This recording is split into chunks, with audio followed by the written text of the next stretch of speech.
Kapag kinakausap ka ng matanday, sumagot ka. Batang ere. Ikaw, ano tinitingin-tingin mo? Nagkagandahan ka na naman sa akin, ano? Batang bata na ito. Ikaw mag-alala. Gwapo ka naman eh. Kung ako'y napata-pata lang, baka boyfriend kita ngayon.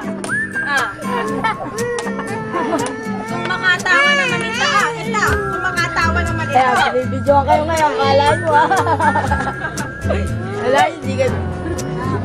Ayan, sisikat na kayo niyan. Ilalagay ko kayo sa Facebook, ano?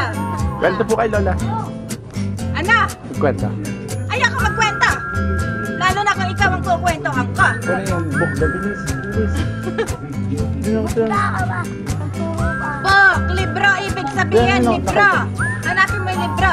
Pag sinabing book, Sa ilalim, libro. sa ilalim. Pag sinabing book, libro, ayan. Akala yata yung book, book.